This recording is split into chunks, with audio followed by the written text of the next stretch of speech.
Mottler was closing, he didn't panic. Miller could have been better. The pressure grows, Wines and Boak tiptoes it through. Ollie Wines take a bow here, Roo. This is a 1-2 punch from him. Intercepted the ball, got it back, set up the handball. It was absolutely superb. So often so pivotal, but this time it bounces back from Holmes to Pollock to the 50 and beyond. And Dixon looming large, and look at them all waiting. And Farrell can stroll into goal. Great moments for Kane Farrell in his second game. He managed one last week. Watts keeps it low for Dixon to his favour. Ryder and Boak are pounding back to goal. It's set for Ryder. He can share the love with Burne-Jones. Yep.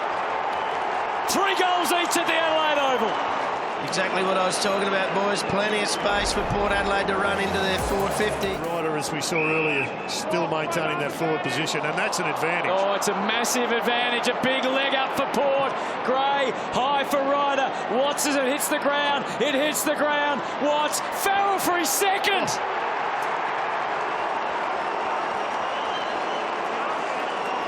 Wow. Well, it was a great centre clearance, aided and abetted by an interesting advantage. Gawler was there, but it was late from clearances. And 2 goals to Port Adelaide. Super from Ryder. Set Boak away. And now Dixon drags one down. Watts has got out the back. Can Duday put a stop to it? Oh, no. Watts handballs. It's courageous give. Oh, he's got another one. 3 in the quarter for Kane Farrell. The star is emerging. I think that may have been touched to Jack Watts in flight. I know it may not have been, but... Had it covered and can get it in deep to Westhoff or Dixon or Gray. Great mark. Could have got one for holding on before he took that mark too, I reckon. Goals across his career in showdowns. He's most against a single club. 3 showdown medals. And he's going to be a huge factor today. The silence says it all. You can see why they're spreading. Rockcliffe, Ebert, Boak. The danger grows. No one near Westhoff. No one. And he takes the mark in the pocket, completely unaccompanied. He decides to handball to Gray, and he's just got it in. Oh boy, that was tight. Just a complete defensive break. And so much more. And Adelaide getting right back in it. They've cut it to 3 points. Out of the middle, Wingard. Charlie lets it go and go and go.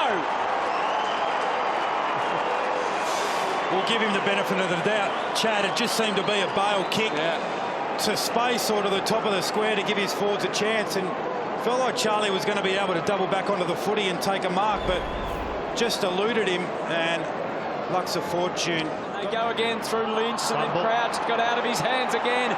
The spin move was impressive. Chad's kicked one already. The goal is there for him. The invitation was too much to ignore, and the kick is picture perfect for Chad Wingard. Even though he can't see it, it looked magnificent.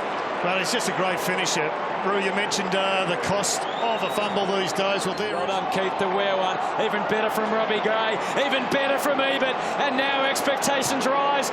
Farrell to Boak, the skipper. It's there for him. Does the bounce accommodate? It did. He fumbled, but it doesn't matter now. It's all history. Incredible skills on display there. Absolutely brilliant ball skills from Port Adelaide under the pump, Nick. It's back on Port's terms. Wines goes for depth, goes for Dixon.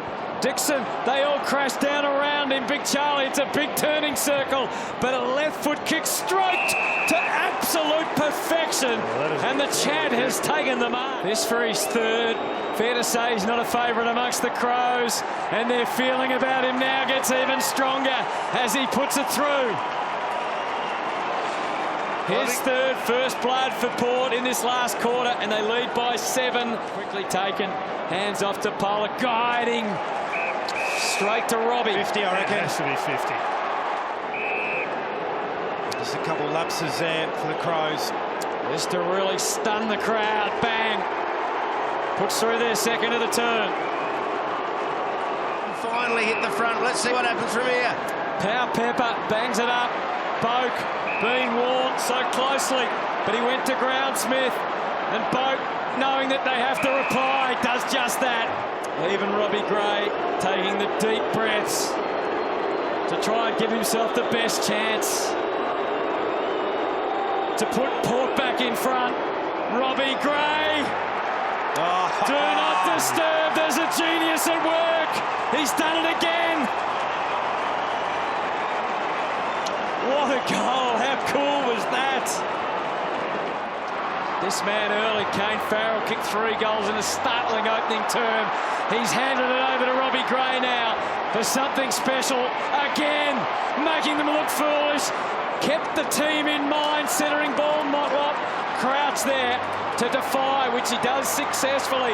Oh, Alice Yeoman as the world closed in. Keith was there. They're coming, Port. Here's Gray again. He left it behind. Miller met by Polak. He just dug in. And look at that. Chad has the goal square. And the glory all to himself.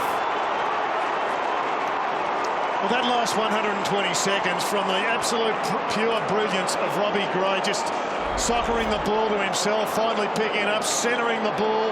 Have another look at this. This is, as you called him, Hutto, a genius at work. Just sidestepped his man, went inside, and then it went from genius to just grunt. This ball could have easily got out and gone the other end of the ground.